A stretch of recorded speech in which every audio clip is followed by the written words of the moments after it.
Oh my God. Oh,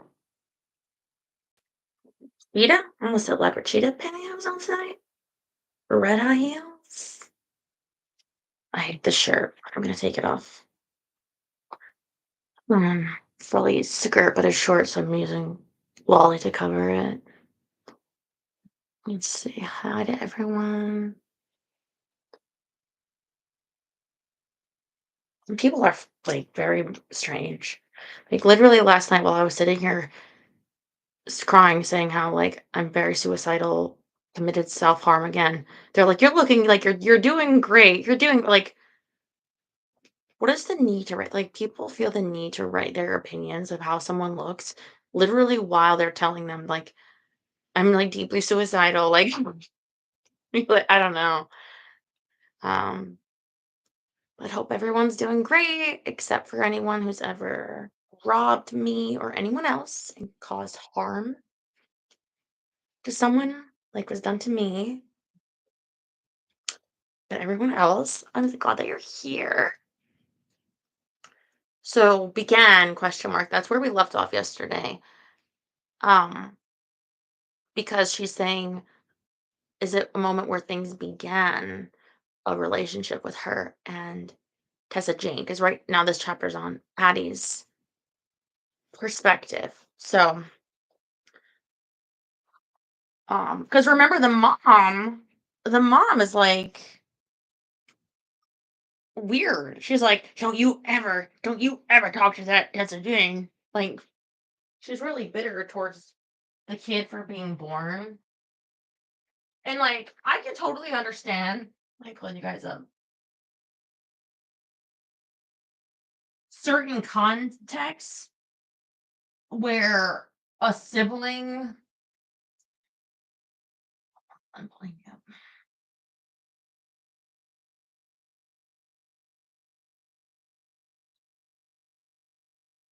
Hello. Okay. Where a sibling, oh no, Arthur, the flu. Okay, well, we're praying for your uncle who was in that time of year. You have to watch out for that flu season. Um, oh, okay. So like in terms of a half sibling because the one of the parents cheated, I could see a context where if that other sibling is like treated more favorably than you, and then they bully you or they leave you out of the family, or like they treat you like, the wicked step like sister, treated Cinderella. Like I can totally see the context.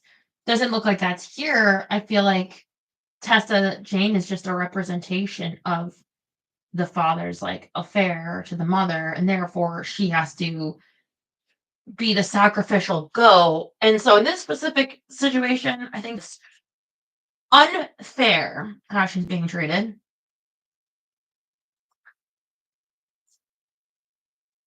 She didn't choose to be born. Plus, it looks like the land is split like 50-50, so she's not getting any more than her daughter's not being like cut out of anything.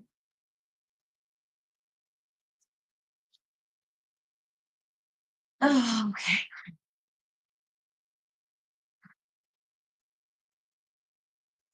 Sacrificial goat. Yeah. Don't they do that in like religions? They put the sin on the goat and then you kill the goat. So the sin of the fathers put on her like the goat. Oh, or did I get it wrong? It's a lamb. Whatever.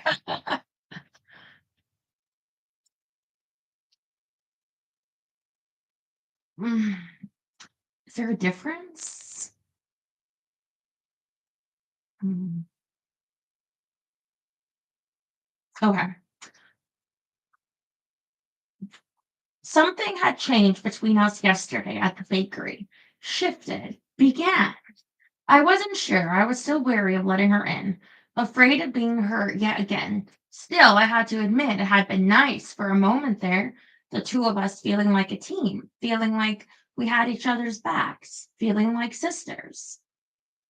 Pinky wandered over, sidling up to my workstation. After the briefest pause, she said, "We were real sorry about what's happened with Carson," tested Jane. "The way we see it, he's dumber than a box of rocks." Oh yeah, Carson being the groom who left her at the altar. Pinky's voice was light and breathy, making her outraged. Although I'd almost would rather be left at the altar than I think some people go through with the wedding once they've spent enough money on wedding, then it's like, or got gifts. That's like, well, we might as well have to go through with it anyway because there are already too many losses accrued in this. So I guess I guess it's better to just like leave him at the altar. Like, do you? I don't. Sorry, I'm out. Pinky's voice was light and breathy, making her outrage toward Carson sound more like indignation. She fully embraced her name by wearing all pink and even dyed her angled bob a shade of fuchsia. "Dumber than dirt," Delilah exclaimed. Willa Jo crossed her arms. "He's so dumb, he could throw himself at the ground and miss." Honestly, I expected the Sugarbirds to say something about my disastrous wedding as soon as I had walked in the door 2 hours ago. Their restraint was impressive. "A right coward," Delilah edged closer to join the conversation. Fire flickered hot and bright in her dark eyes as she hissed, "We couldn't believe him leaving you standing there like that." I wonder, I feel like, I was going to say, I wonder if more males than females um have that, oh, one that got away, that like regret about the past. Like, I've heard a saying, and therefore it can't really, sayings can't be applicable to everything, but it's like women or females like will um uh feel the pain at the beginning, but the male, I say male to just to because people can be dating when they're kids too, but like essentially men and women, yeah. But the man will feel it more later. So I think that there's probably more men out there with an idea of like a one that got away than women. If I had to guess, if I had to speculate, but I do think that there are women that have that too. And by get away, usually I mean like dumped or cheated on and then feels like um a longing for that, like a do-over for that. Biological. Okay, so when you say biological, do you mean fake science? Do you mean evolutionary biology, which is fake, made up, make believe, woo woo? Because if that's then okay, from there.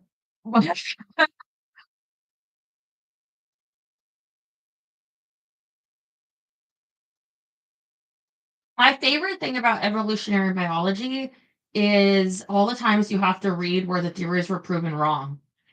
It's just so much fun to waste your time reading things only to be proven wrong. That I'm at the point that it's like, yeah, I'm not going to take any of this seriously. So I don't need to feel like a fool when it's proven wrong. Theory, theory, theory. Theories are theories are theories. This monkey has a banana and puckered their asshole, and therefore women are whores. What? Yep, it's biology. Like, no, what? Okay. War and pillage time. What are you talking about? Anyway, what I'm saying is what they're implying about Carson, although I think it may turn out that Carson's gay, but that Carson will regret this. Like he's stupid. He's gonna regret this. But like right now, she's upset. I mean, nobody likes to be rejected, but I think that she'll she'll be through it when he's still regretting it. Yeah.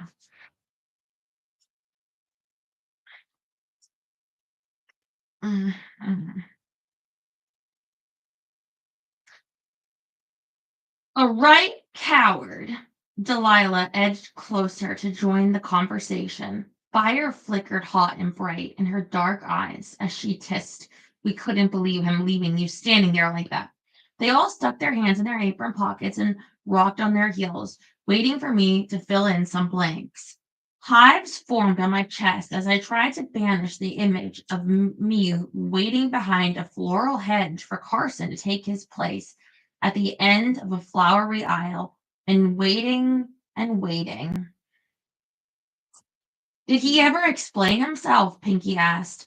I said, "Wizard, I'd known these questions would come, and I tried preparing by practicing answers on the long ride to town. Things like, some things aren't meant to be, or it was probably for the best." But standing here, I couldn't quite force the words from my lips. They felt too little, and I felt too brittle. I shrugged. "Not really. He hadn't needed to. I knew full well why he fled." Uh oh, is he gay? I forced myself to loosen the death grip I had on the bowl of frosting, feeling all kinds of anxious. I absently reached for my star pendant, only to realize yet again that I wasn't wearing it. Aunt Bean had given the star to me right after my daddy had passed away, and each and every time I held it tightly, it calmed my restless soul, giving me the same feeling as one of Aunt Bean's hugs. I suspected it wasn't a coincidence that somehow, some way, she managed to put a little of herself into the gift so that I would always be able to feel her love. I'd worn the necklace constantly right up until my birthday last February. That was when Carson had presented me with a heart shaped diamond pendant that he'd expected me to wear instead. So you can wear two necklaces at the same time. Even though I'd stopped wearing his gift after our breakup, for some reason I hadn't returned to the routine of wearing my star every day. You ever hear of layering pieces?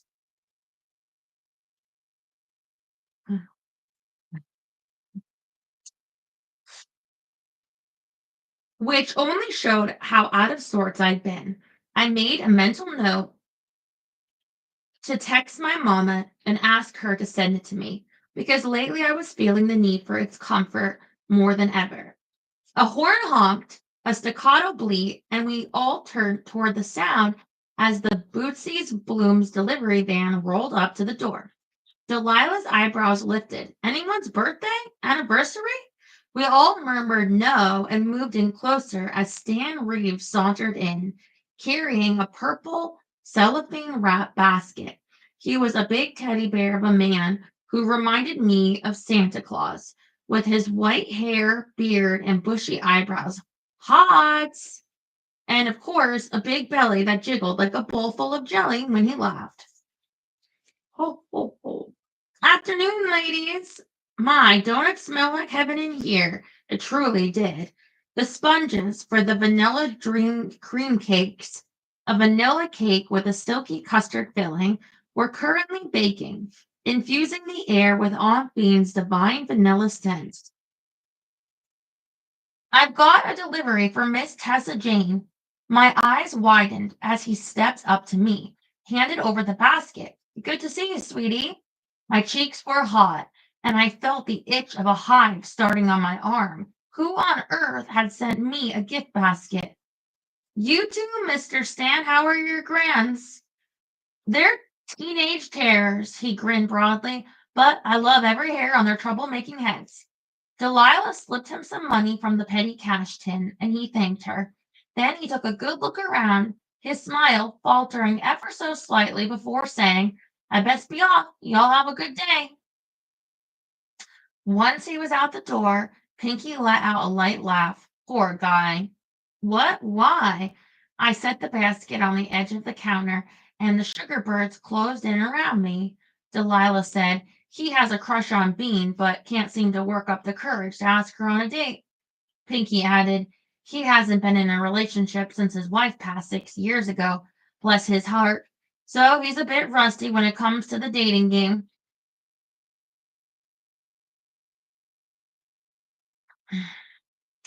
Willa Joe poked her with an elbow. You should give him tips. You've mastered that game. Pinky laughed, not offended in the least. She was proud of being a serial dater. Not, I've offered. He turns red as a ripe cherry tomato and starts stuttering about needing to fix his carburetor or some such nonsense. Stan and Bean, suddenly I could see them together. I could see it quite well. How does she feel about him? All their faces softened, and I saw the love for my aunt clearly in their expressions. Delilah smiled. She fancies him. Won't admit it, of course, but she's been sweet on him since high school. Pinky said, I told her a million times she should just ask him out. And a million times she said no, Delilah added. Aunt Bean was a fascinating mix of old-fashioned and forward-thinking.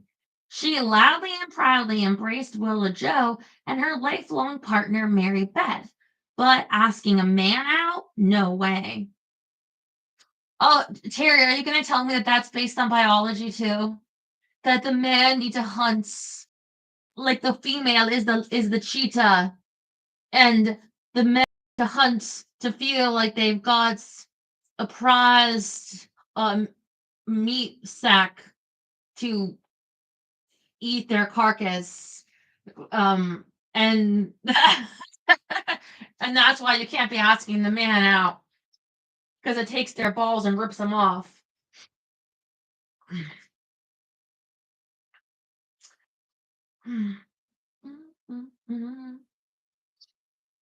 Not that she'd been pining away. She'd been in plenty of relationships through the years, but one by one they always petered out, and she'd simply say, he's not the one. Now I wondered if Stan was. Enough about all that, Delilah said. I'm going to bust of curiosity if you don't open up that basket. And you don't want that on your conscience, do you? Me busting open? Willa Jo said, I've seen it happen a time or two before. It's not pretty. Delilah wrapped her with a tea towel. Hush your mouth. I'm always pretty, even when I bust it open. I laughed, loving them, and tugged on the basket's elaborate bow. The cellophane unfolded like petals on a flower. A card was tucked into the assortment of goodies nestled inside the wicker. But at seeing the contents, I knew immediately who had sent the gift. What on earth? Delilah picked up one of 3 packages of grasshopper cookies. Also in the basket were 2 bags of hazelnut coffee from a local roaster and a coffee mug that had an adorable cartoon grasshopper printed on it. I opened the card anyway. Grasshopper, my apologies for bugging you. Stink bug. The apology held little water with me since I knew Ty had sent the basket only because Aunt Bean had scolded him. However, if it meant that he'd be on his best behavior from here on out, I'd accept it. Stink bug, Willa Jo said as she read over my shoulder. Who's that? There was no point in hiding the truth. All she had to do was place one call to Stan's sister, Bootsy, make you a sandwich. Yeah, I'll make you a sandwich. Next time I go outside and clean up the dog shit, I'll make you a sandwich.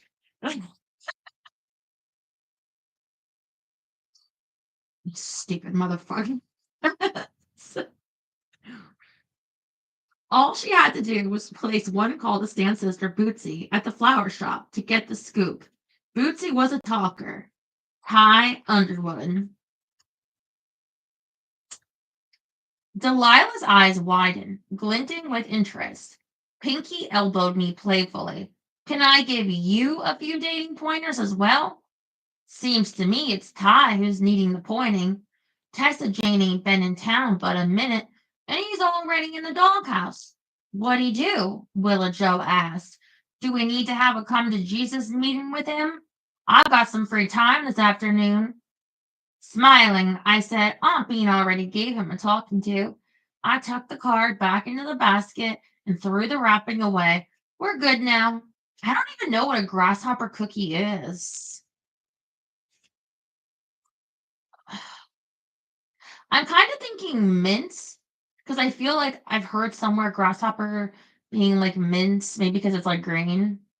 But then again, like a turtle chocolate, it's just like a chocolate with like a bunch of nuts, maybe pecans. So it could be something with nuts.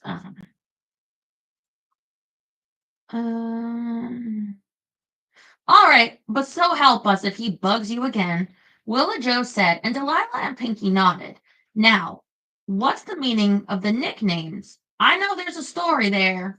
It was old news, water under the bridge, but I was ready to tell them all about it anyway because I was enjoying their friendship, feeling like I belonged.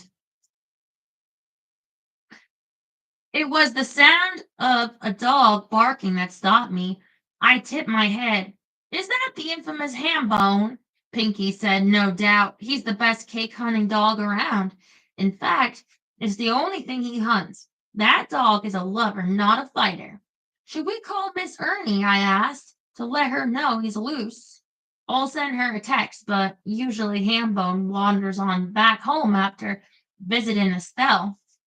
Willa Joe said. I wiped my hands on my apron and walked to the front of the room to look outside. The bare branches of a pecan tree seemed to be shivering on this cold gray day. Snow was being predicted for the weekend, and it was such a rarity in this area that I was having trouble believing the forecast.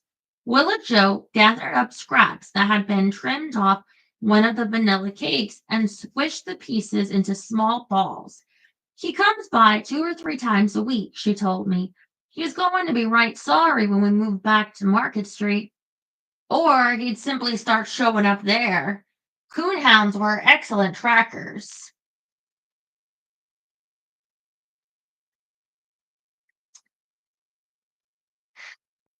Delilah pointed through the glass door toward the woods on the far side of Aunt Bean's expansive lawn. See there, that dot of cinnamon? That's Hambone.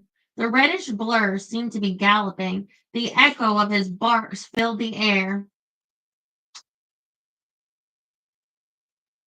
Faint explosions of sound.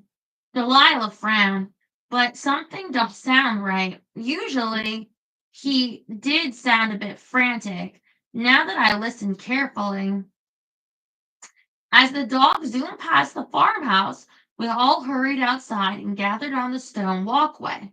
His big ears flopped with each step he took, his jowls flopping.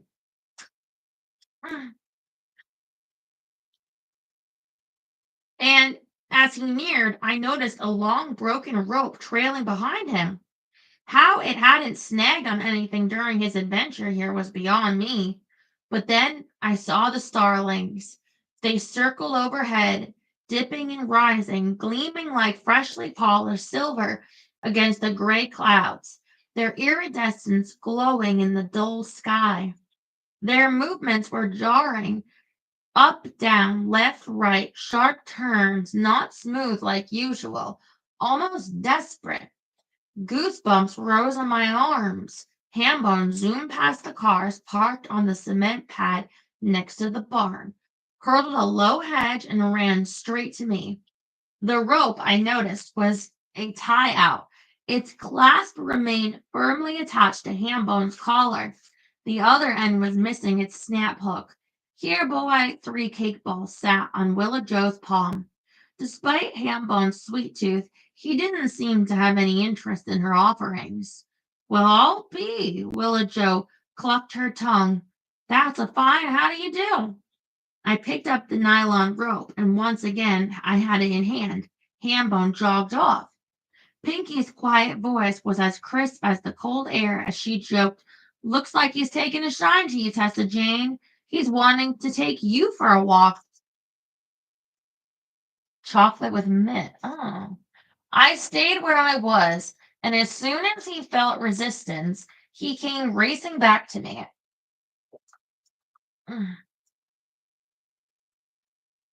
His long nose in the air, as he howled his displeasure.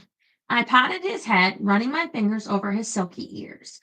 I didn't agree that he'd taken any kind of shine. I thought he'd been led to me by the starlings. Something was very wrong. Worry lines creased Willa Joe's forehead. He's sure in quite the tizzy, ain't he? I looked upward. The starlings were flying toward the woods where Hambone had emerged. On the other side of those woods stood Ernie Underwood's house. I said, "I think we should check on Miss Ernie." Delilah searched my gaze for a long second before pulling a phone from her pocket. "I'll call over there right quick." We all waited, watched her. Finally, she hung up and shook her head, went to voicemail. My heart was racing. Someone should drive over just to make sure everything's okay. "I'll go." The words were barely out of Willa Joe's mouth before she was heading for her aging minivan, her long strides and determination making quick work of the short distance. "I'll go with you," Delilah said. Pinky looked back at the barn. "I'll stay here. There are cakes in the ovens. I'll get in touch with Ty, give him a heads up. I'll stay too." "Oh, thank you, Jerry." "I'll stay too." I handed Hambone's rope to Delilah. "Please call when you know something." "Will do." She started toward the minivan, and instead of trotting off with her, Hambone sat down at my feet, refusing to budge. She tugged on the rope. "Come on, Hammy." He looked up at me with his big brown eyes and whimpered. Delilah said, "Best you come along, Tessa Jane." It wasn't a request. "Yes, ma'am." Once I started toward the van, Hambone fell in step with me. I checked the sky just before climbing into the back seat. The starlings were circling over the woods. A minute later, we were flying down Bean's driveway, the balding tires on the van lamely spitting bits of chipped slate behind us. Hambone kept his nose to the window as we sped along a narrow two-lane road bordered by tall pine trees. The ride was quiet, no talking, no music, no nothing, except the sound of our breathing and the road beneath the wheels. We passed the local cemetery, then the driveway that led to Sawyer Gray's cabin. Not long after that, we crossed a bridge that spanned a thin ribbon of Sassafras Creek, and Willa Jo slowed to turn into Ernie's paved driveway. Hambone started crying again, and I ran a hand down his back. Even though nothing looked amiss, the lengthy driveway led to a small bungalow painted a sunny shade of yellow, with trim done in a cheerful purplish blue. A mud-splattered SUV was parked in a leaning carport. Fenced in behind the house was a barn-style outbuilding painted the same shade of blue as the shutters. Ernie's glass-blowing studio. In a blink, we were all out of the van and standing in front of the door, where Delilah started alternately knocking loudly and ringing the bell. Willa Jo reached around her for the doorknob, giving it a turn. "This ain't no time for visiting etiquette, Delilah." As soon as the door swung open, Hambone howled and raced inside, making a beeline for the kitchen. We quickly followed. Ernie was unconscious, sprawled on the floor, blood staining the thin silk scarf wrapped around her head. An upper cabinet was open. A step stool was upside down by her feet. As Hambone licked her face, she let out a small moan. I heaved a sigh of relief that she was alive, even as I worried about the head injury. See, that's what you need that life alert for. Remember those old life alert commercials? They'd be like, I've fallen. And you just like, you press that button on, I think they wear it around their neck. Like if you live alone, you gotta have precautions. I guess if she was carrying her cell phone too, but maybe she didn't do that. Mm. Or maybe if you have like one of those watches, a watch that could tell like something's wrong, but I don't know.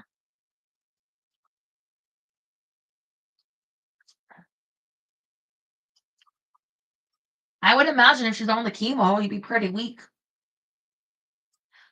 I stayed where I was, and as soon as he felt resistance, he came racing back to me, his long nose in the air as he howled his displeasure.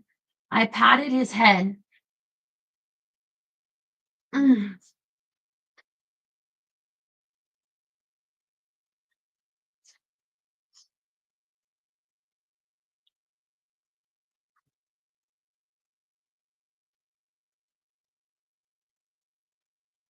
Running my fingers over his silky ears. I didn't agree that he'd taken any kind of shine. I thought he'd been led to me by the starlings. Wait, hold on. I already read that part. Where was I? Oh, okay. Here we go. Willa Joe nudged Hambone out of the way and knelt on the floor next to Ernie. She picked up one of her hands and held it tightly. Ernie, can you hear me? Say something, darling. Ernie moaned again and mumbled something I couldn't quite make out. Not, it's not bossiness, woman, Willa Joe said, emotion making her voice shake. It's leadership skills. Delilah paced as she talked to the 911 dispatcher by name and asked for an ambulance. Hambone was crying and wiggling, trying to find a way around Willa Joe to get Ernie. Hambone, come, I said. He threw a look at me as if debating whether to comply, but finally trotted over to where I stood in the wide opening between the living room and the kitchen.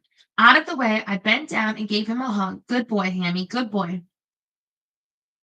Through the window above the sink, I saw the starlings sitting on the studio's roof line. I didn't question how they knew to send Hambone for help or why they chose to intervene. I was simply grateful. When I looked back at Hambone, he was creeping toward Willa Joe, his dark nose pointed at her pocket.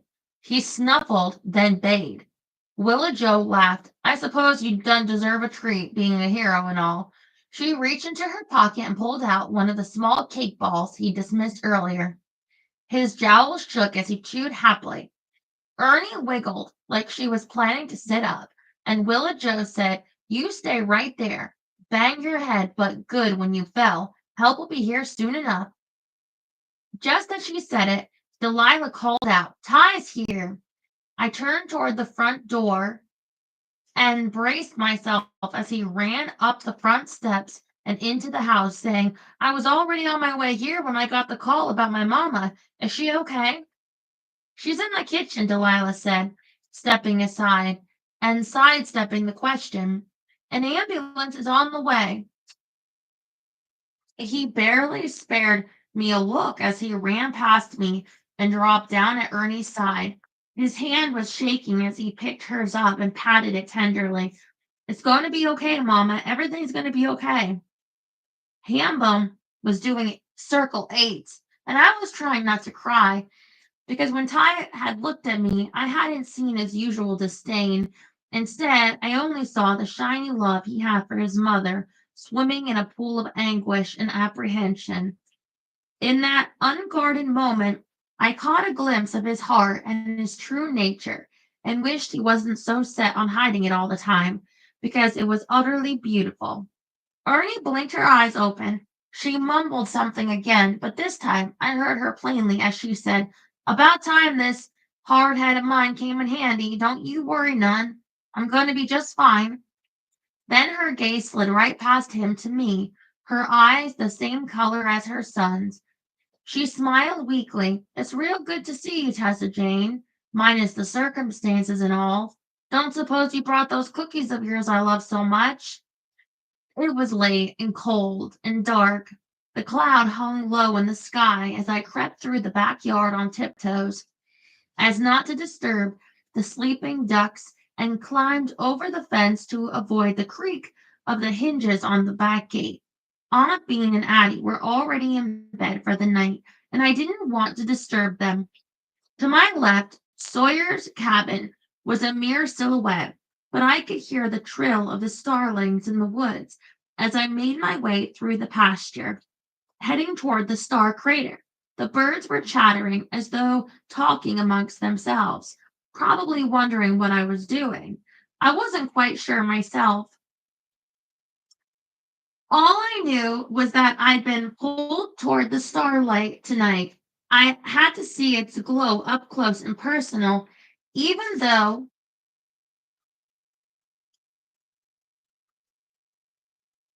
at this hour it was well into its waning period. By midnight, the crater would be dark and would stay that way until the following evening when the aurora would rise again, blooming like a mystical night flower. I stuffed my hands into the pockets of my coat and hurried along my steps, sure and steady despite the uneven terrain. Although the sky was pitch black, the faint glow of the starlight nestled inside the crater was enough to guide me along. The night was fairly quiet, but for the sound of the birds and the wind. The field had closed to visitors at 11, nearly half an hour ago, so no one was around, no one but me. As I walked, I thought of the journal that Granddaddy had unearthed years ago, the one that had sparked his obsession with this land. It had belonged to Abner Wingrove, who'd been in his late 40s when the star fell from the sky. The weathered, faded pages of the journal had been full of Abner's daily thoughts, humorous musings, poems, limericks, and doodles. It also contained the story of how he'd once won a farmhouse and a large plot of land in a backroom card game and decided it might be a good time to give up his gambling lifestyle for good, put down roots, and become a farmer. However, when he quickly discovered the difficulties of farming, he sold the land to the highest bidder at an auction and happily went back to his gambling ways. That bidder had been the teenage son of Clara Fulbright, a hard-working widow and mother of two who'd been bidding on her behalf. Little could Clara know that less than 3 years later, the early evening sky would suddenly be filled with light as a fiery shooting star fell from the heavens. It landed in one of her fields with a dynamite-like explosion and blast of heat, creating a huge dust cloud. Windows around town had broken, farm animals had gone wild, escaping their stalls and pens. Charity, Clara's 19-year-old daughter, had raced from the family farmhouse to the field to find her mother. Oh, Charity is such a pretty name. And there are so many nice names in this book. I love the name Clara. I think it's a more old-fashioned name, but who cares? Addie, I don't really like that name. It doesn't sound like a full name. Um,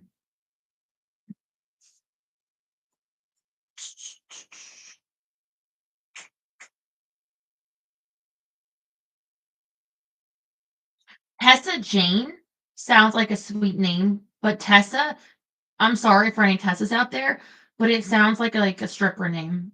Um, like yeah.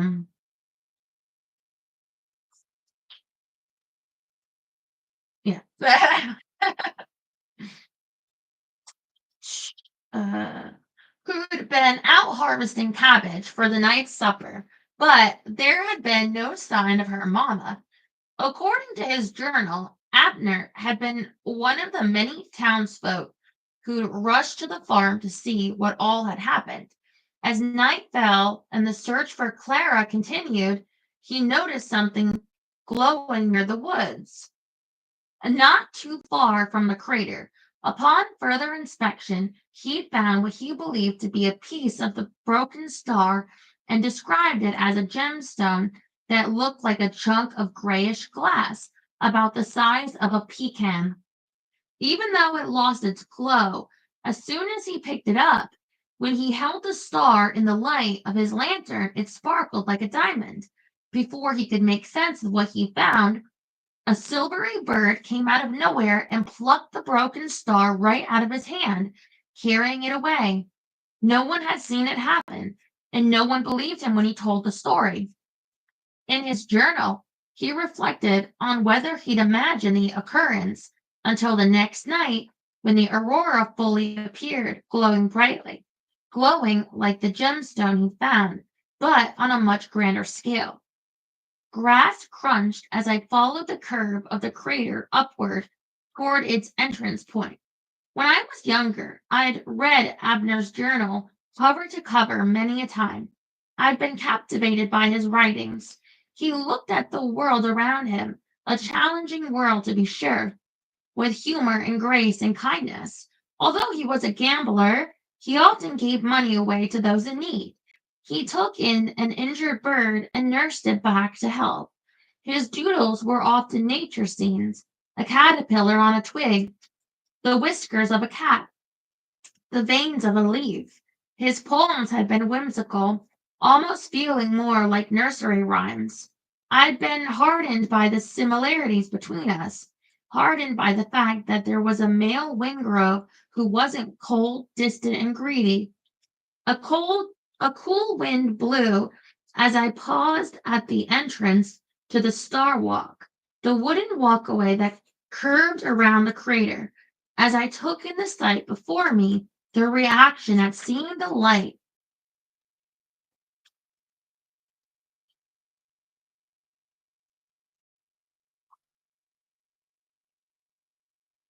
Wait, is Tassel Tessa a real thing? Oh. Okay, so here's the thing. I could be wrong about this, but I vaguely remember. You guys remember the bling ring? And there was like a show with like one of the bling ring people and then her friend who she said was her sister, but it was just her friend. But they both, but especially the friend who I think her name was Tessa, was like became like they both became like total heroin addicts covered in tattoos, like strippers, like it was like so when I see the name Tessa, I imagine like neck tattoos and everything that implies to me. So yeah. But I could be wrong about that being her name, but I feel like it was her name. Tessa, and the other one actually I think had a name with an A. The bling ring. I can't totally recall their names right now. I think she might have gone by Tess. Anyway.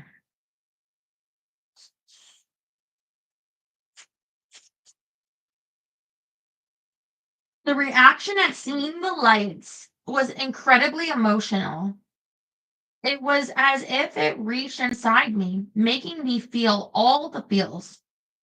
It was blissful and spellbinding, joyful and overwhelming in the best possible way. Tears came quickly to my eyes as colors flickered, the green, gold, silver, and blue melding together seamlessly. Even as faint as it is now, the aurora was stunning, breathtaking, mesmerizing.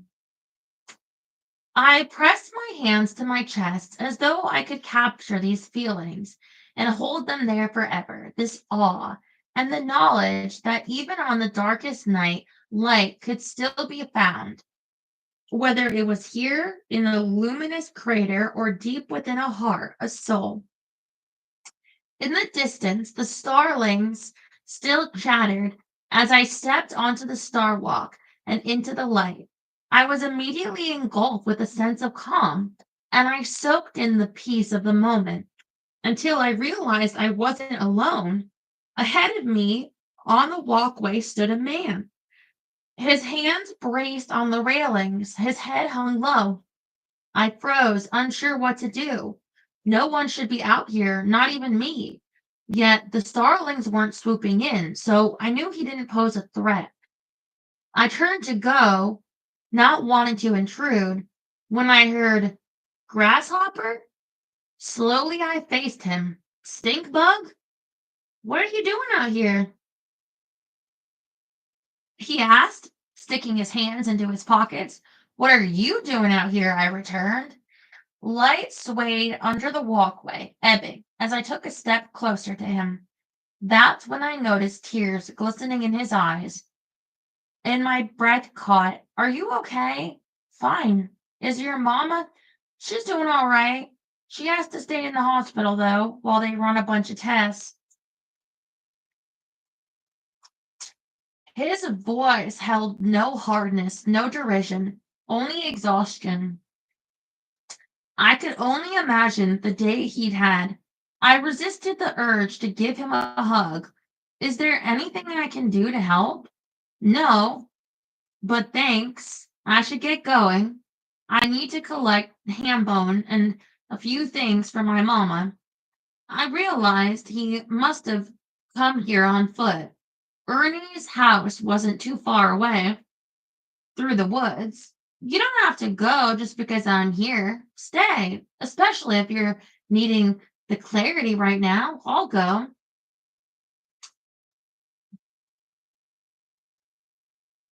Starlings are a nightmare in the summer mornings. What? I thought they were a made up thing from the magic crater thing. Why do they act like any family squabble to ever happen is like the Hatfields and McCoys? And I don't even know what the Hatfields and McCoys was, except that they're two family names and that they like were like a rivalry.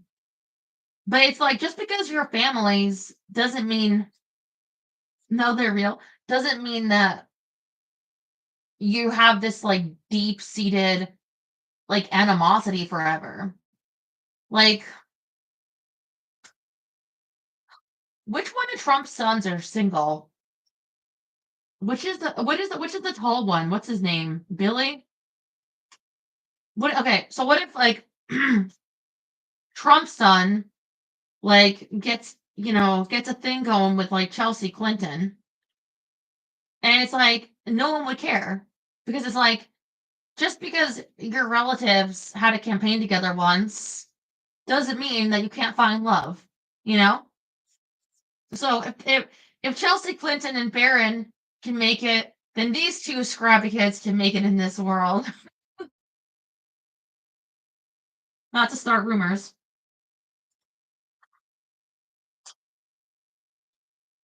I think they're fighting over land.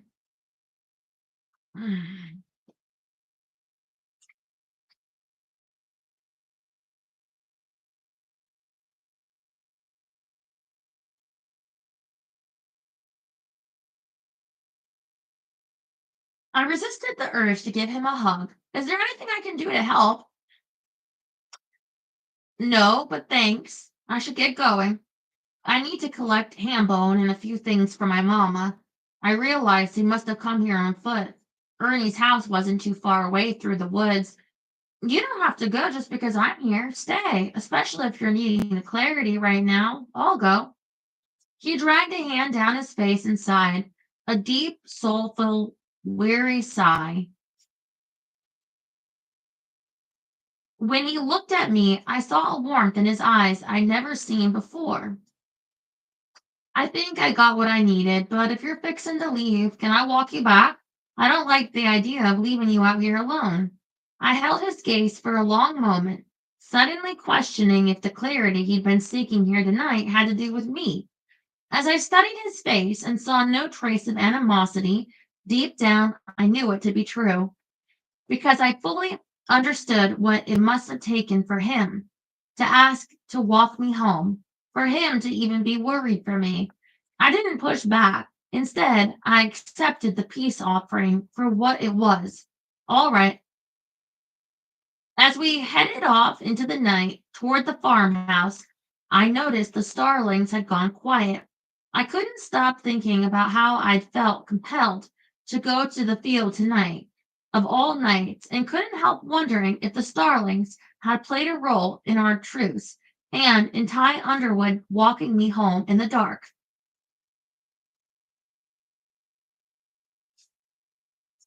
Chapter 6, Addie. So I think the one before was obviously Tosa Jane. I thought it was Addie, but I got confused.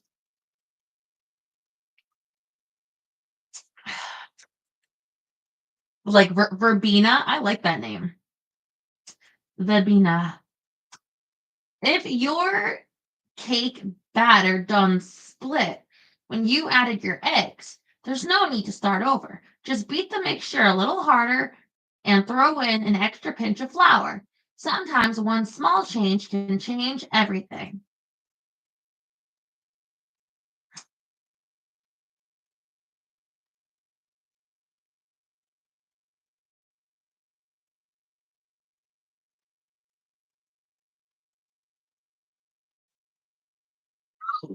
For as much as Aunt Bean loved baking, she despised cooking. She rarely made any meal that took longer than 10 minutes. Her freezer was stocked with store-bought TV dinners. Her pantry was full of cereal and canned soups.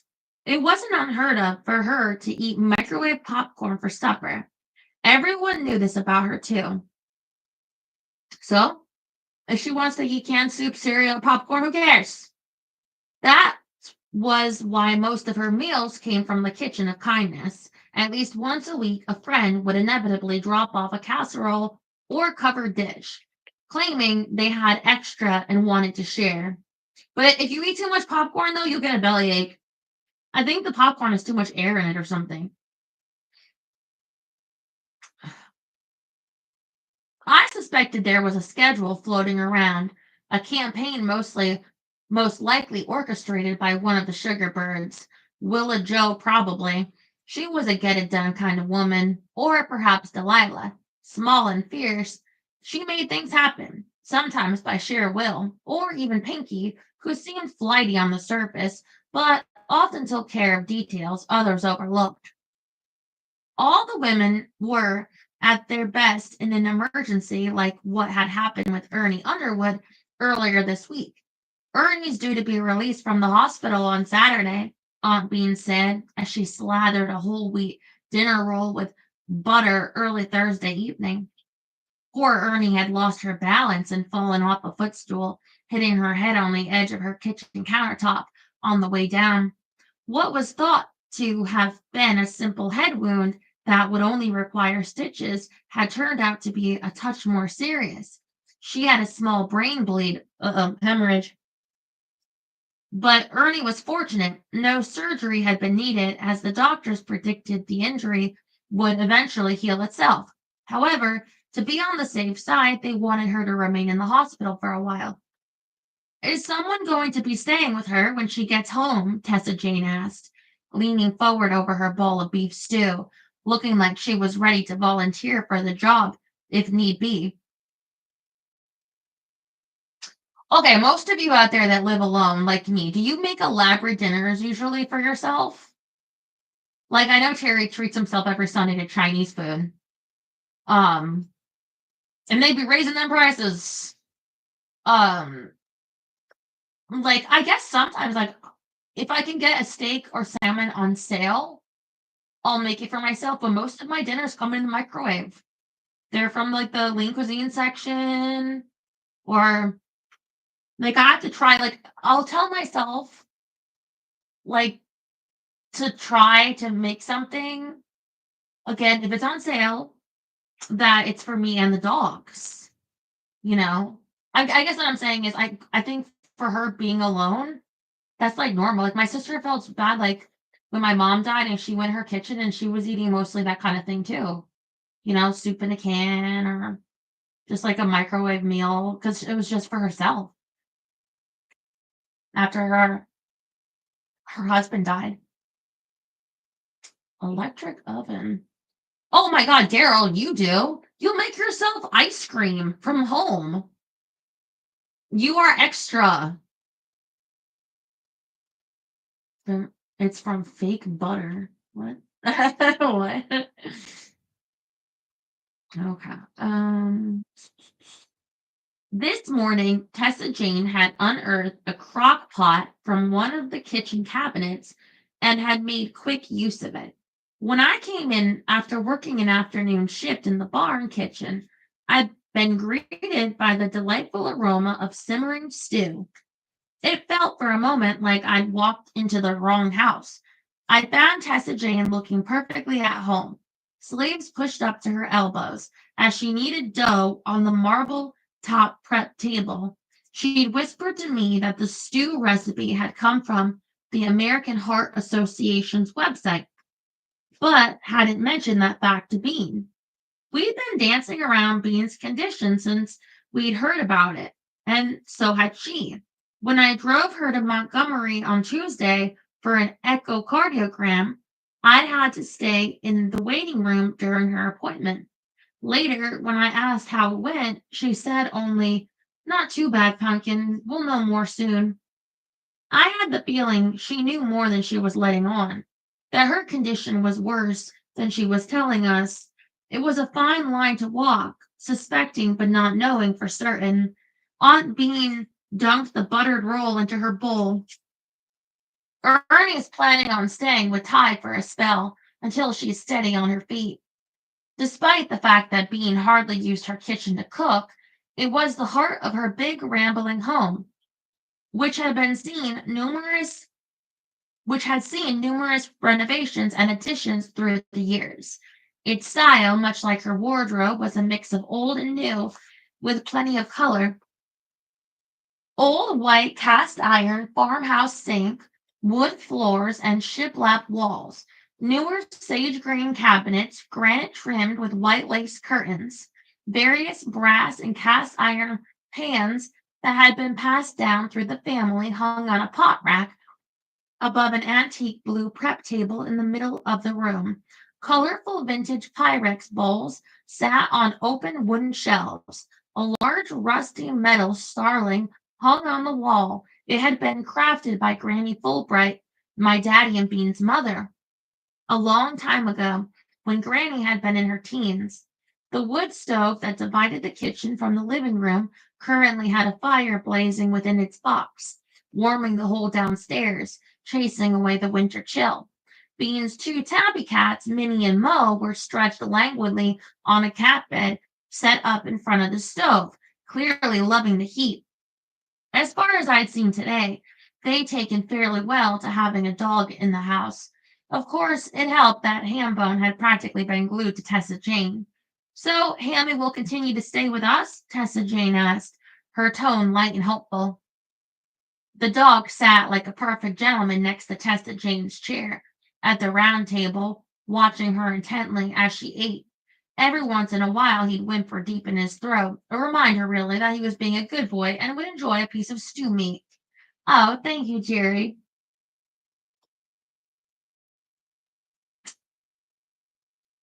"Oh, I see you, Darth." You know what Darth likes?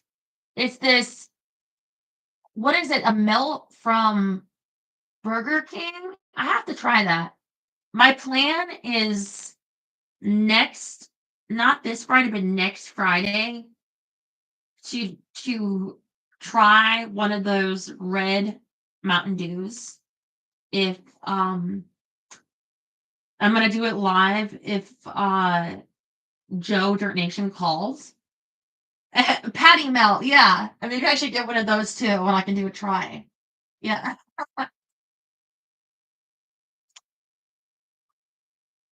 Mm.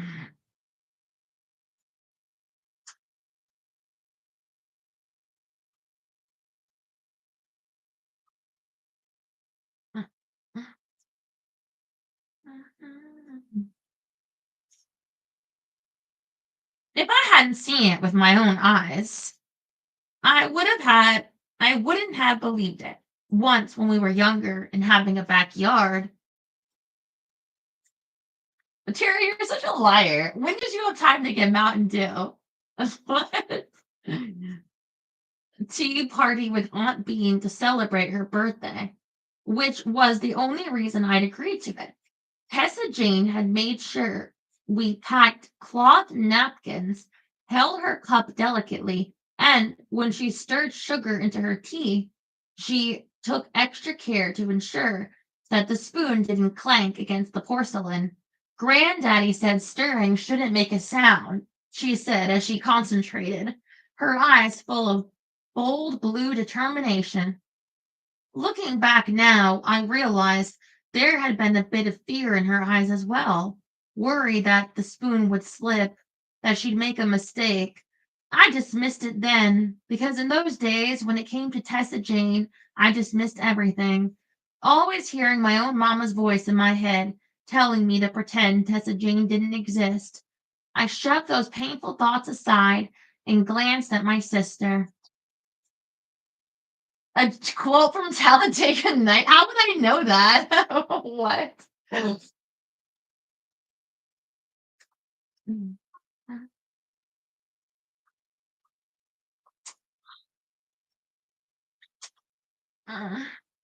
Somehow she'd gone from mastering every etiquette rule known to mankind to feeding a dog under the table. She even let him lick her fingers. And I didn't know how she'd gotten from there to here because I didn't know my sister well at all. Since you've been doing the lion's share of caring for him, there was a twinkle in her eye as she said it, as if knowing perfectly well that Tessa Jane didn't mind at all. Tessa Jane's smile lit her whole face, lit the whole room, really.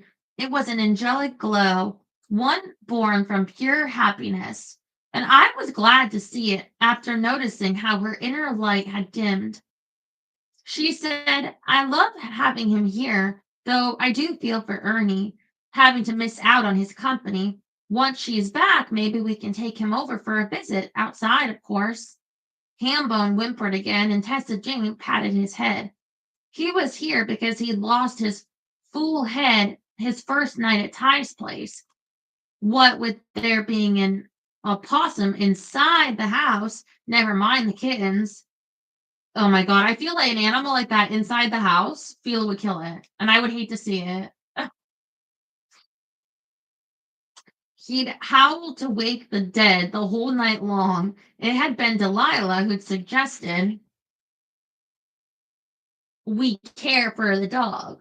Since he'd taken a liking to Tessa Jane, I thought that liking was putting it mildly. I broke open a roll, which was somehow light and fluffy and surprisingly delicious for something deemed healthy. Then I reached for the butter, which hadn't been replaced with a heart-healthy plant-based substitute. Uh-oh. Daryl's like, milk, butter needs to come from titties. Around here, butter was sacred. I'm sure Ernie won't mind a little porch sitting at all, Bean said, but I'll check with her in a few days. Tessa Jane threw a glance toward the window. I hope the weather doesn't delay her release. Measurable snow, a couple of inches, remained stubbornly in the forecast. According to our favorite weatherman, it would fall in bursts. The bands spread out over several days, beginning late tonight. The worst of it predicted to come down in a 24-hour period starting Friday night. Well, then close the cake shop. The town was divided on how to feel about the storm, torn between those excited because snow was a joyful rarity and those worried about the havoc it might wreak. The South as a whole was unprepared for snow. Very few owned snow shovels or had rock salt on hand. Snow often strained power grids and snapped power lines, causing mass electrical outages. Here in Starlight, there were no salt trucks, no plows. No one knew how to drive in snow or on ice. The last time the town had a snowstorm, nearly 10 years back, there had been innumerable fender benders. Cars had been abandoned on roadways for nearly a week. All day, Aunt Bean had been looking out the windows, her eyes full of anticipation, like a little kid searching the skies on Christmas Eve. she was firmly in the excited camp. How about watching that tonight? I need to finish watching Night Agent. I forget what episode I'm on. I watched more last night. I don't know if I'm on episode 6. It's so good. I don't know if it's better than the first season. I want to say it is, but I don't totally remember. So maybe it's equally as good, but I'm really enjoying it. You're on 6. I think I'm on 6 too.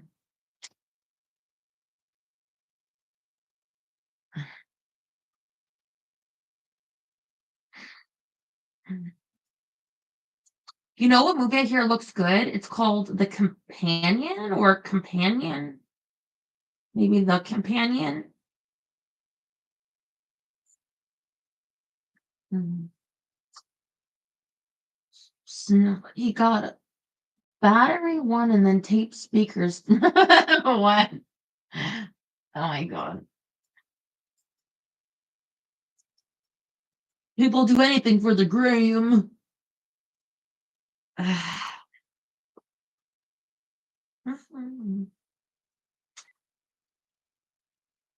All day, Aunt Bean had been looking at the windows, her eyes full of anticipation.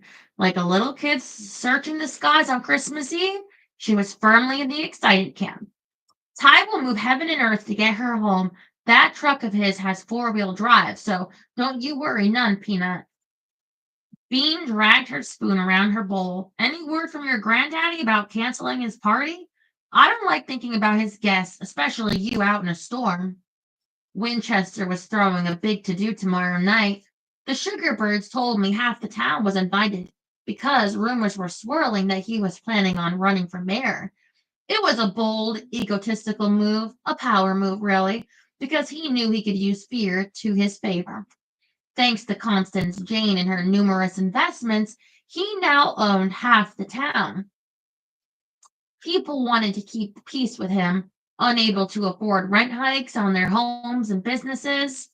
At the mention of the party, Tessa Jane went still as a statue. Stone had never looked so pretty.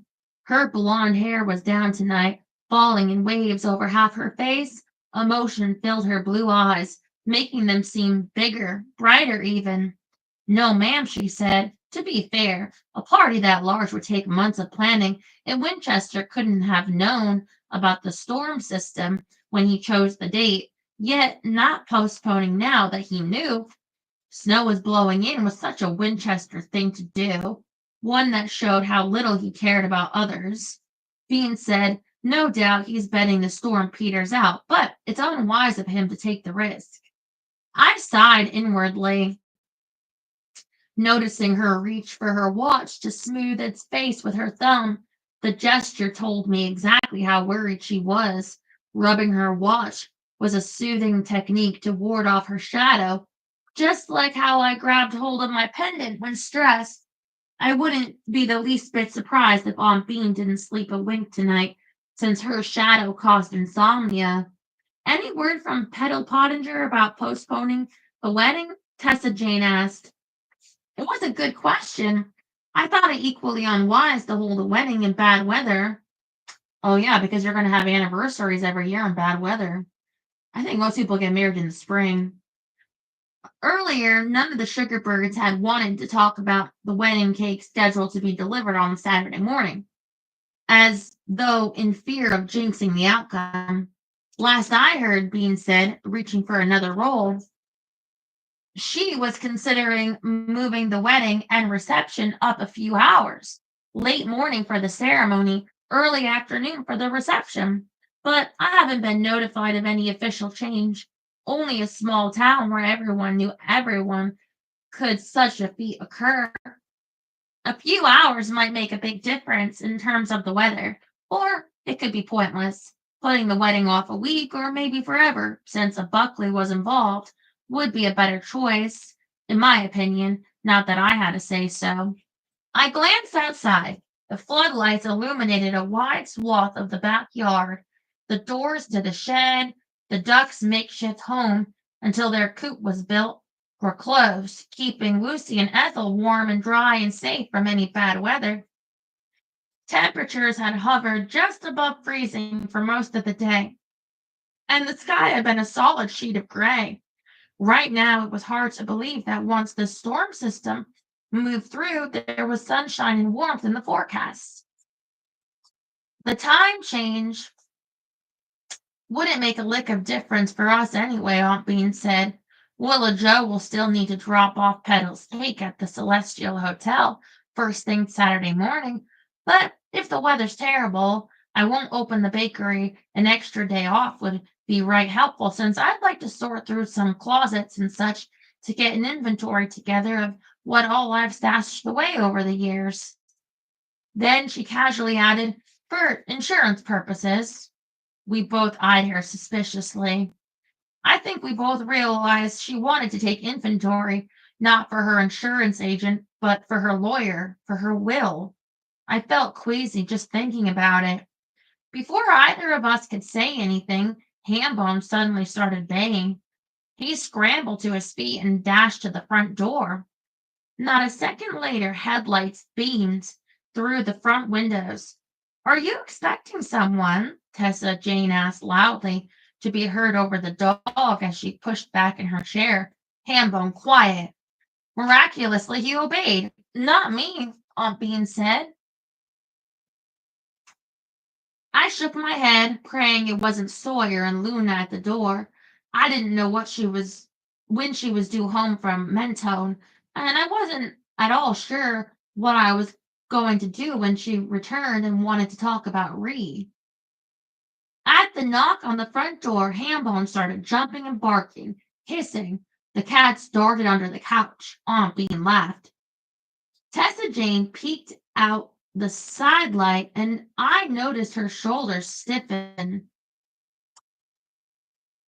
She grabbed hold of Hambone's collar and pulled open the door. Jenna, what a surprise! Come on in out of the cold. She backed up a step. That's real nice of you, Jenna Elkins, Winchester's assistant said.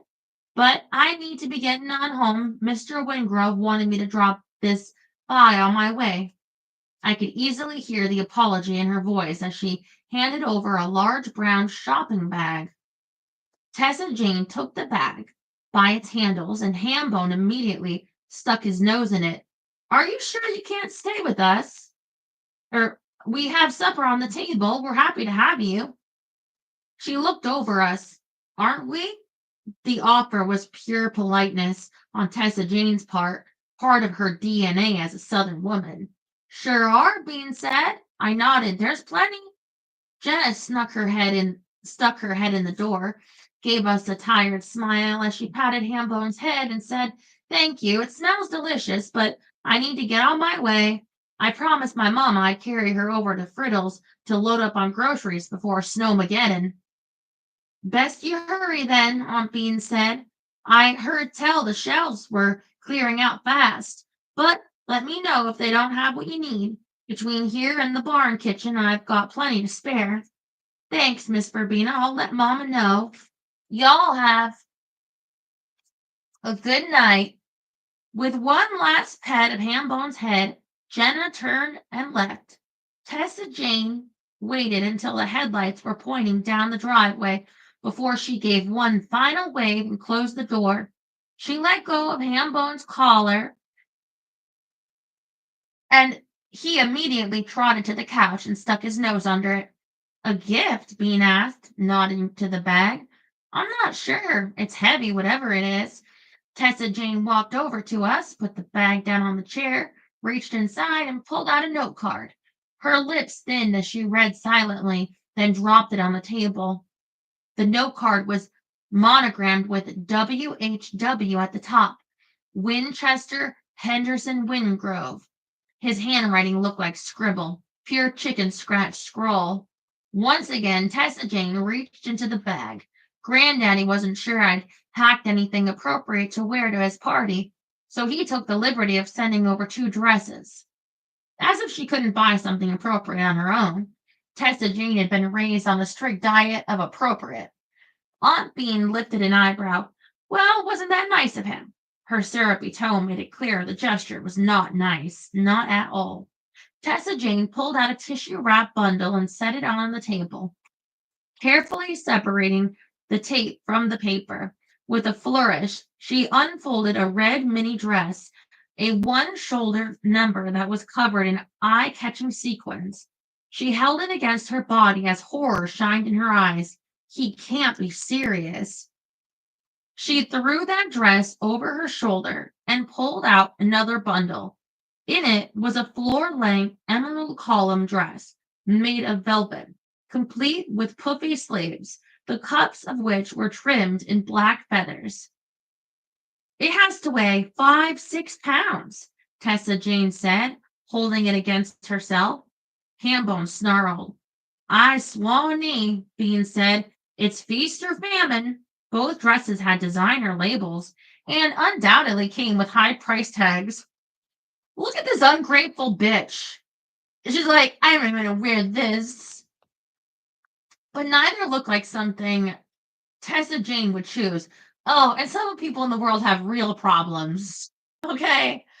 She'd always lean toward light and floaty, dreamy. You know what? If it was my fucking party, I'd make everyone wear. I mean, it's cold, so like sweaters. Like, where can you like just like print like Hanes or what's that other brand? Like extra large sweaters, just so everyone right. And it's my face, and depending on my mood, full body or like in a pose. Maybe like with the like a when I tell you this, you're gonna know exactly what I mean, right? George Costanza pose, right? And it's like all praise Stella or like Queen, and you have to wear that. Like I would just go full cult. Like what the hell? So she's lucky she's getting like designer dresses. This is what I think. This is my dating advice, okay? If you're a guy out there and you don't feel you're particularly good looking, like you're having trouble in dating, start a cult. Like start a religion. Like study Hubbard, Scientologist Hubbard's. Um, it's very easy. You don't need to be smart to start a cult. And the ladies will come. Well, you're gonna have to come up with like some weird practices, like I don't know, get like a stick with like a feather glued to the end and be like, "Ooh, Washka, I now heal you with the feather from the gods," and be like, they'll be like, "Ooh, wow, can I suck your dick?" And it's like it's that easy. Either that or kill someone because some ladies love serial killers. But I wouldn't recommend doing that. I say start a cult. No, don't kill a goat. If you don't want, if you're not willing to start a cult, then you're not interested in dating, and I don't know how to help you. Okay. Anyway, I don't know where we got there from the dresses, but there you go. Being reached for her glass of wine. Which one are you leaning toward?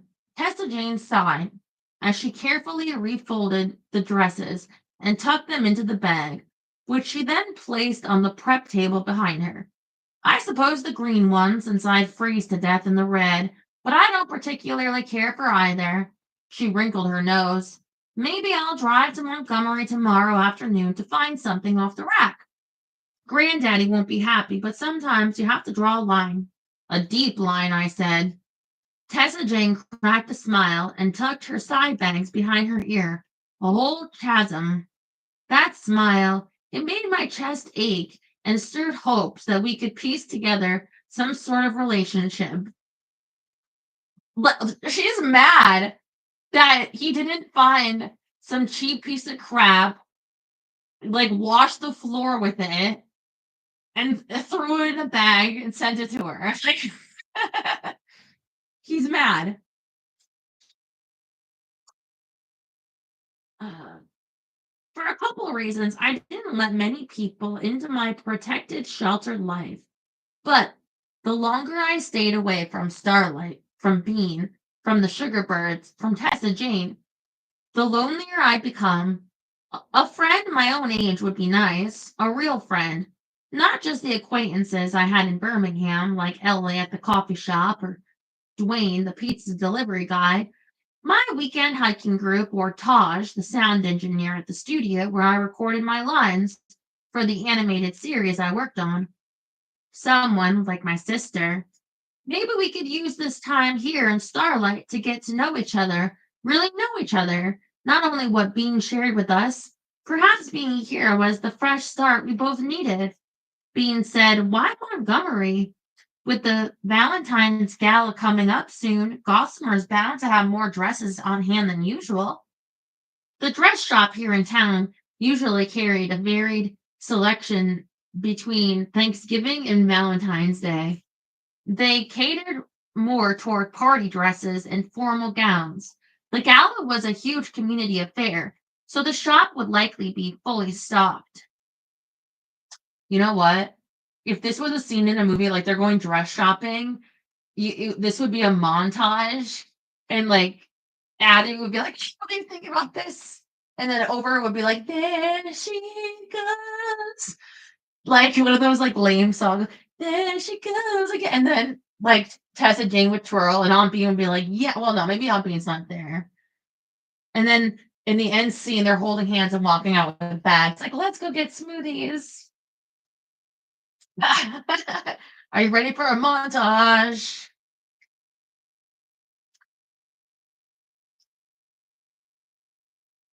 I wondered at the grim tone of my sister's voice until I remembered that last year Bean had told me Tessa Jane had bought the perfect wedding dress at Gossamer.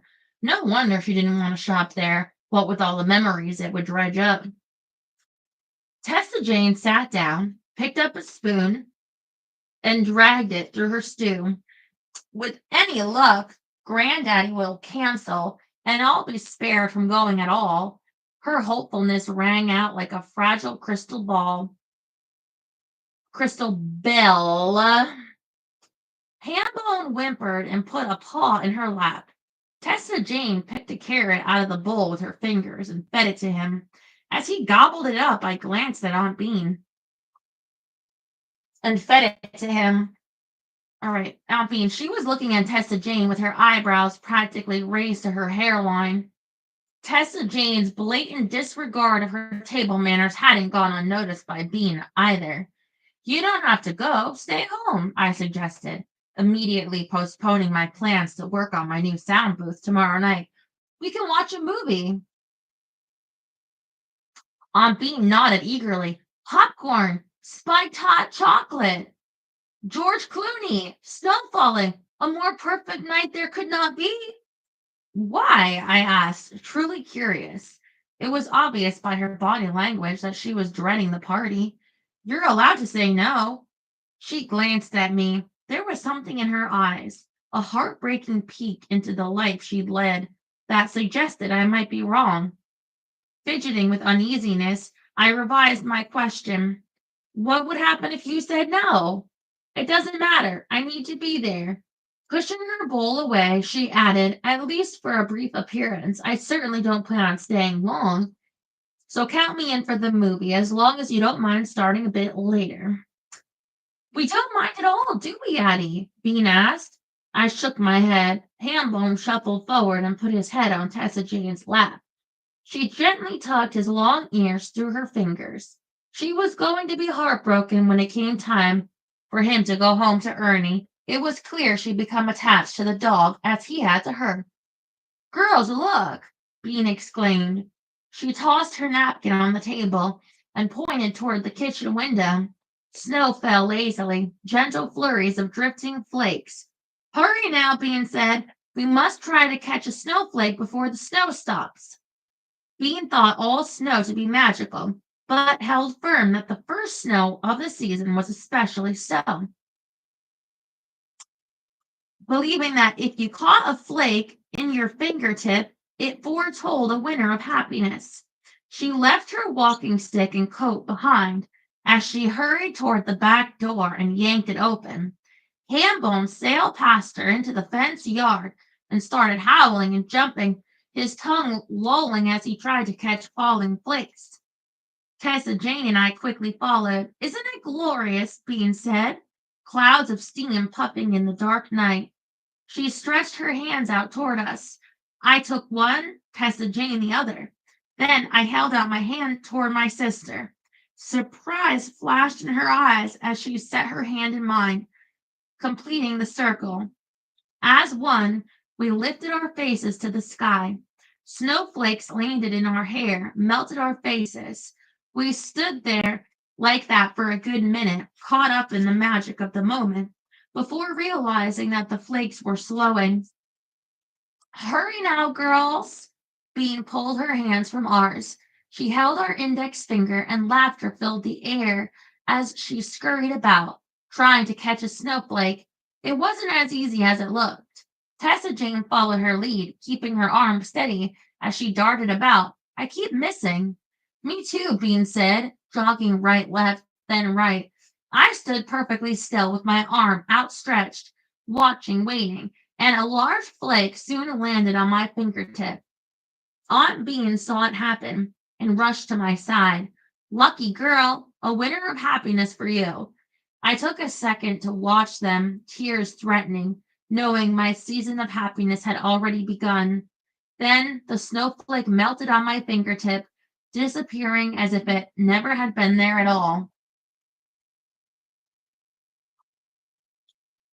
Chapter 7. If the butter and sugar for your batter are looking a mite curdled after creaming them together, they just need more time, so keep on mixing.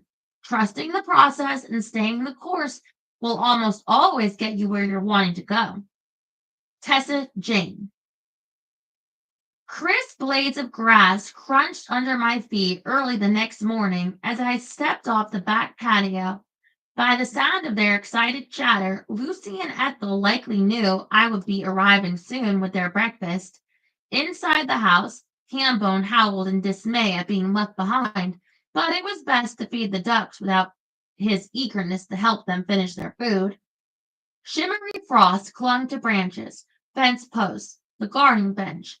There had been bursts of snow flurries throughout the night, but they'd come and gone without leaving much behind. Still, the forecasters hadn't backed down on their prediction that the area would see a couple of inches of snow on the ground by Sunday. A pail banged against my thigh as I bypassed the shed and made my way across the backyard. Steam rose from the small pond in opaque wisps. The tall grasses that surrounded it stood frozen in time, frosted in place. Behind me, the starlings sat on the farmhouse's roof line, watching me, their iridescence quivering like an admonition in dim light. But that might have just been my imagination. I've given up guessing why they were staying so close lately. It could be any number of things, honestly, starting with my lingering shadow and Aunt Bean's heart troubles, then moving on to Ernie's fall, and now my grandfather's party, where he would undoubtedly remind me that he expected me to relinquish the Starlight Field when the time came so he could buy it. Feeling a stab of guilt, I offered a weak hello to the starlings and carried on my way. As I had every morning since I arrived in Starlight, I walked over to the back fence. I tried not to think about the other night when Ty had walked me to this very spot, gave me a nod, then turned and headed for the woods, or how I watched him walk away, his shoulders hunched with the weight of his troubles, his memories. The old me would have stopped him from leaving and tried yet again to start a friendship, because for once he'd given the impression he might be willing. The new me, however, hadn't wanted to be hurt again, so I let him go. I shook my head, clearing him out of my thoughts. My breath puffed out in small clouds. "Oh, thank you, Jerry." As I set the pail down and pulled myself up onto the lowered fence rail to get a better look at the starlight crater in the distance. I shoved my cold hands into my coat pockets as I scanned left to right, over the field, the pastures, the woods, and along the curve of the crater. Everything I could see was my and Addie's land, our inheritance, 500 acres, a tiny fraction of which held the star wound, which was only 150 feet in diameter. The starlings trilled behind me, and I had the uneasy feeling they knew why I was assessing the land, the crater especially. I was looking for something specific, something Abner Wingrove had written about in a poem all those years ago in his journal. It had come after mentions of returning to the crater in search of another glowing diamond, only to be thwarted by the bird. "'Tis a spark, a twinkle, a daybreak, at first dark, a wink, a blink, the stone in reach. But for the screech of the silver bird, 'tis a spark." So she's looking for diamonds. I interpreted the poem to mean he'd seen glimpses of glowing stones at dawn and dusk. Granddaddy interpreted it as Abner having had too much to drink. He didn't believe in the legend at all, though he liked to pretend he did, mostly to build the buzz for when he bought the land and partly to annoy Aunt Bean. In fact, he'd made it clear that he didn't think highly of Abner either, and often poked fun at me for being intrigued by the journal, for caring about a man I'd never met. Granddaddy didn't seem to have an empathetic, understanding bone in his body, not that I'd ever seen anyway, and I'd looked. As I stood on the fence railing, the cool wind whipping my hair across my face, I tried to imagine the aftermath of the star falling, the chaos, the heartache of losing Clara, the wonder of the light, Charity's strength to carry on running the farm and take care of her younger brother. When my granddaddy spoke about reclaiming the land for the Wingrove family, he'd often rage about the Fulbrights, calling them brainless for not taking financial advantage of the starlight. I'd known even from a young age that the anger came from the fact that the Fulbrights hadn't needed, oh, thank you, Jerry, to monetize the field to make ends meet, that they hadn't known poverty like his daddy and most of the Wingroves before him, like he had before Gigi.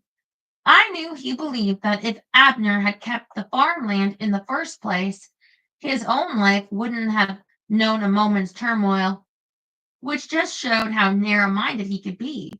As I hopped down from the fence, retrieved the pail, and made my way to the ducks, my thoughts turned to Granddaddy's party and how he was likely going to bring up his plans and what he expected of me. It seemed like, oh, thank you, Terry. It seemed like every time he talked about his ideas for the land surrounding the field, his plans expanded. It had started simply with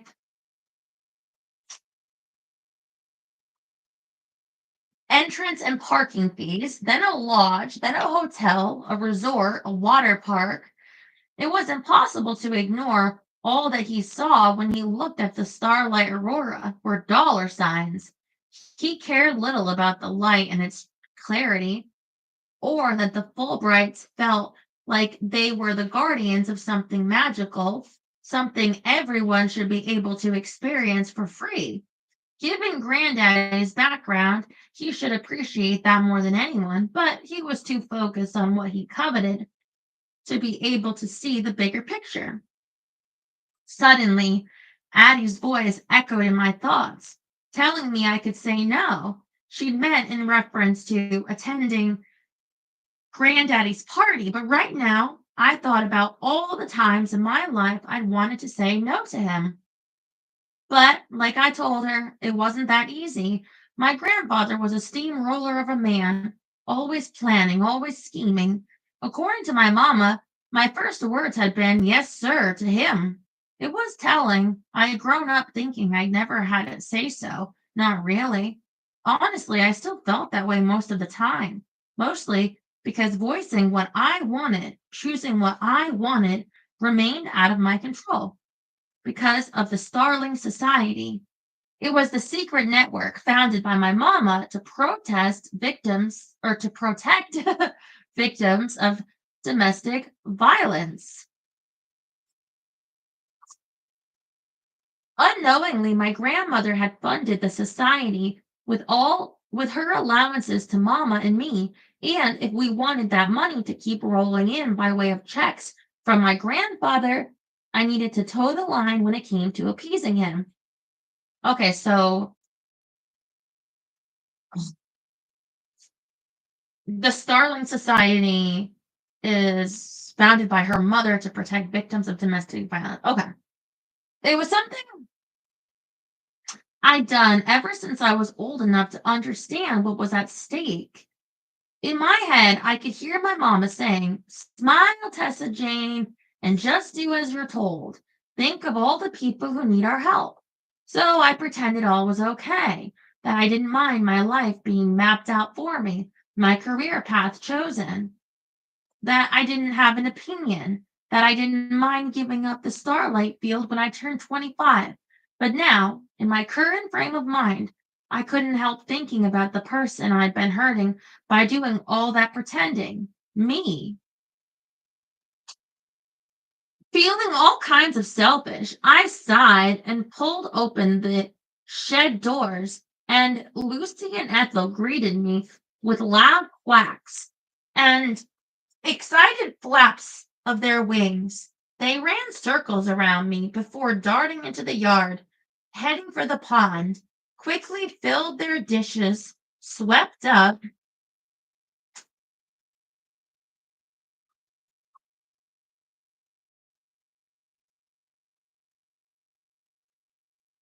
and replenished their straw. Aunt Bean had set up a portable heater in the shed that hung from the ceiling, but I was still chilled as I finished the chores, my grandfather's icy stare looming large in my mind. As I headed to the house, I kept my gaze down, away from the watchful eyes of the starlings. When I reached the patio, I looked up and saw Addie's face framed in the glass of the back door. For the first time, I saw a light in my sister that I'd never seen before. A welcoming light. I wasn't all that sure what to make of the change in her,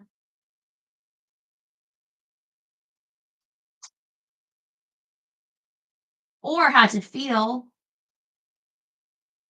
The old me would have been jumping for joy at a truce, even an uneasy one. But right now, I was more than a little apprehensive. She opened the door before I reached it, and Hambone raced out and galloped toward the ducks. "I have an idea," Addie said. The kitchen smelled of coffee and wood smoke, and the egg and hash brown casserole I'd made us for breakfast. I kicked off my boots by the door after I stepped inside, and then hung my coat on a peg. It was quiet, only us and the snoozing cats. Aunt Bean was already working. But our shift in the big red barn didn't start till 9:30. Today, Addie and I would be the faces of the Starling Cake Company.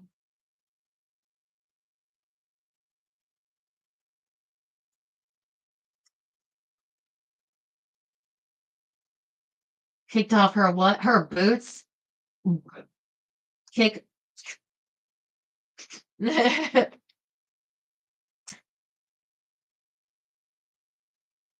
Okay. Working directly with our customers, taking orders and payments through the barn's takeout window. An idea for Aunt Bean, I asked? No, for you. The sleeves of her sweatshirt were pushed to her elbows, and her fingertips were water wrinkled. Clean dishes drip dried in the strainer next to the sink. About what? About your grandfather's party. You need a fancy dress, right? I wasn't sure what I'd been expecting to hear, but it wasn't that. I headed to the coffee pot, my emotions warring between wanting to let her into my life and wanting to keep her out.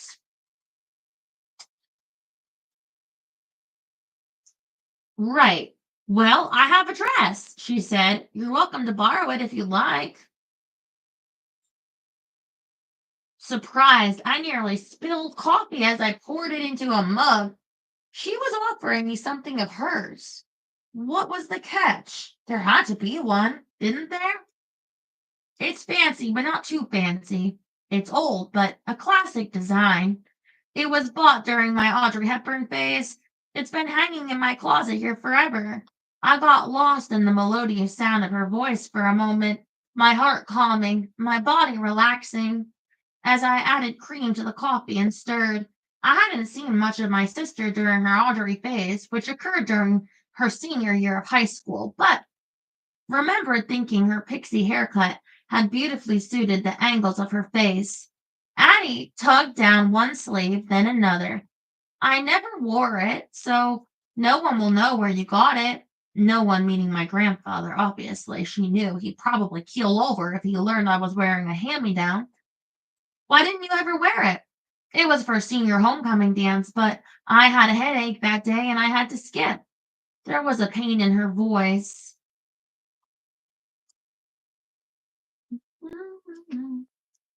A story untold. For some reason, I suspected it had nothing to do with the headache and everything to do with Sawyer and Ree. Addie narrowed her gaze at my waist. We might have to take it in a bit, easy enough. The darkness that loomed over me forced me to ask suspiciously why. She seemed to immediately know what I meant. Montgomery is nearly an hour away. The weather. Why did she suddenly care? What had caused this shift? Did she really think we could go from virtual strangers to sisters in the blink of an eye? At the thought, I felt a tug deep down, a tug of longing. What she was offering me now was something I'd always wanted. It's midnight blue with a lace bodice, three-quarter sleeves, tea length. Do you want to see it? She asked, folding her arms across her chest, as if bracing herself for rejection. Seeing her start to close up again so soon after she begun to open up, pulled at my heartstrings. For whatever reason, she was giving me a piece of herself. Could it really hurt to give a little in return? With an inward sigh, I nodded. The wooden stairs, dark with age, creaked as we climbed at the top of the steps, stretched a long hallway lined with floral runner. Beans and my bedrooms were on the right. The hall bath, Addie's bedroom, which looked the same as it had when she lived here, and the guest room were all on the left. Family photos lined both sides of the hall, smiling faces all watching me like the starlings had from the rooftop. I glanced over all the photos, smiling at the image of me in a bassinet at the hospital not long after I was born. I don't have any family photos on my wall at all. I don't even know if I have any family photos, really. My sister hadn't given me any after my mom died. But I don't know if I put them on my wall. Do you guys have family photos on your wall?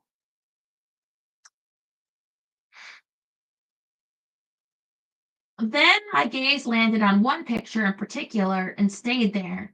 It was a photo of my father, me, and Addie that had been taken by the local newspaper photographer at a school carnival when I had been in kindergarten and Addie in the fifth grade. After seeing the black and white picture in the paper, Bean had sweet talked the photographer into giving her the full color print. Oh, your parents do. In the photo, Addie and I flanked our father as he stood tall, with one hand resting on my shoulder and the other on Addie's shoulder. She leaned comfortably into him, her head pressed against his side. I stood awkwardly on my tiptoes as if trying to appear taller, and my close-lipped smile was slightly lopsided as I peered up at him instead of looking at the camera. Daddy had been smiling with pride, the ever-present sparkle in his green eyes glittering. A knot formed in my throat, grief popping up, unwelcome yet familiar. I barely had a chance to get to know him. He died a few months after this picture was taken. I studied myself in the photo. That sweet, innocent girl who didn't understand the complexities of extramarital affairs and illegitimate children. The little girl who'd only wanted a big, loving, accepting family. Suddenly, I wanted to cry because nothing had changed. I was still that girl. Feels like forever ago, doesn't it? Addie had doubled back and now stood at my side. Yes, I said, my voice catching on all my emotions. I heard her swallow. Look how cute you were. I look like I'd been rolling around in mud at recess. She leaned in a bit closer to the photo. And this was taken only a week or two after I cut my own bangs, right before one of my mama's rare visits. When she saw what I'd done, she pitched a hissy fit that I can still hear ringing in my ears if I listen hard enough. Addie didn't usually say so much, so it was obvious she was trying hard to be nice, to be open, to be sisterly. I still didn't understand why, but as I looked at the girl in the picture, I decided to stop questioning and just accept it for as long as it lasted. Your bags are sweet. I let out a hollow laugh. After this picture was published in the paper, my grandfather saw it. Miss Pomona, the prominent pageant coach, showed up at my house every weekday for 4 weeks. She schooled me on posture and posing and everything in between, including different ways to smile. Addie's eyes widened as she gave a small shake of her head. You were only 5. Never too young to learn, I said, mimicking my grandfather. Sympathy floated in her eyes. You lived in a whole other world at that house, didn't you? It definitely feels that way sometimes, all the time, actually. She took a deep breath and shook her head. I had no idea. My shoulders stiffened, my jaw tightened. Of course, she had no idea. She'd done her level best to ignore me for most of her life. And even though I knew why, because of her mama, it still hurt. I'm so sorry, she said, her eyes watery. The apology caught me off guard, and for some reason made me want to give her a hug. Instead, I wrapped my arms around myself, gave her a nod, and went back to looking at the photos. We stood so close that our arms were touching, yet neither of us stepped away. It felt a bit surreal, if I was being honest, because I could count on one hand how many times we'd actually touched in our lives, this moment included. After a second of looking at the picture, she said, I'm so curious, I have to ask, how exactly is smiling taught? Hours in front of a mirror to master a dozen different smiles? No, I nodded, then took a step back, flashed her 6 of them, bright, affectionate, charming, mischievous, embarrassed, compassionate. I paused in between each one for dramatic effect. Addie watched me closely, her sage green eyes growing wide. I don't know if I'm impressed or horrified. I'm leaning toward impressed. She tried to copy the faces I made, which made me smile, a real smile. I had a refresher course with Miss Pomona every spring right up until I moved away, and I have to admit the lessons have come in handy a time or two. And Miss Pomona had been a wonderful, loud, and encouraging, and colorful, but young, uh, children should be full of natural smiles, not practiced ones. I turned back to the school carnival photo. This time my gaze focused on Addie. She really did look like she played in the mud that afternoon. She was absolutely filthy. Her hair was a rat's nest, and her bangs were too short, though still adorable. I noticed now for the first time that our eyes were the same. Not the appearance, of course, with her shape and color favoring our father, but the sadness in them. We definitely came from different worlds, but both those worlds had been far from perfect. I wish I had more time with him, I said, not having to specify who I meant. Me too. We both lost so much when he died. Come see the dress, Addie finally said, on a sigh, breaking the thick silence. She faced me, smiled. I think it'll be perfect for you. There was something about her smile, the gentle tone of her voice that healed a tiny part of my broken heart. I swallowed over that lump in my throat. Lead the way. Outside, Hambone bathed. The ducks quacked. The starlings chattered. And inside, as I followed Addie toward her bedroom, I swore I saw a flicker of light in my darkness. All right, that's the end of chapter 7. Pick it up on chapter 8 tomorrow.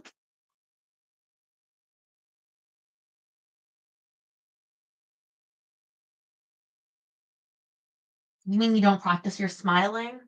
Liar.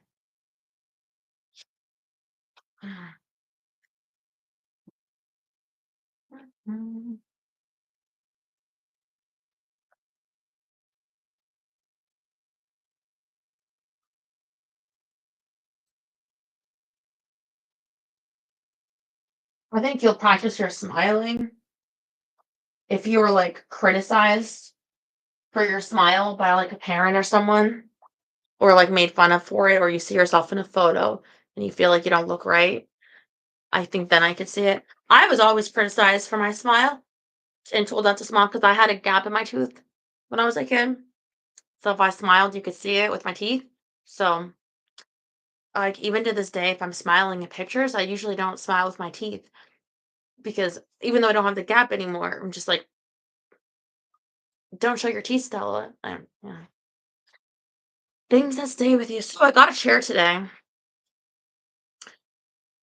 It's tall in the back, and I got it for posing for some pictures because I thought it was so tall around that it could be fun. Like I want to do one completely spread legged with like one foot hanging off this end, one foot hanging off that end.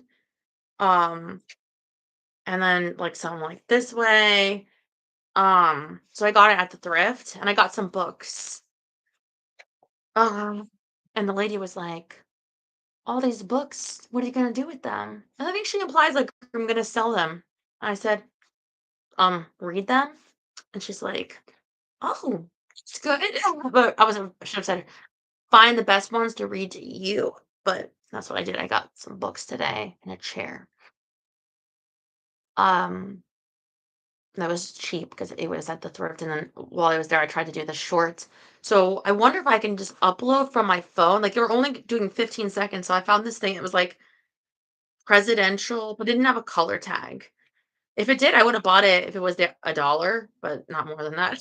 It was like a bunch of weird like bush stuff. Like maybe I could try to sell it if I got it for a dollar, but I just saw it. But I thought I would just share it. Like someone had a whole collection and something else just like around the thrift. But what happened was I go when you guys can probably do the same thing. You click that like plus button on the phone, and that I guess is shorts.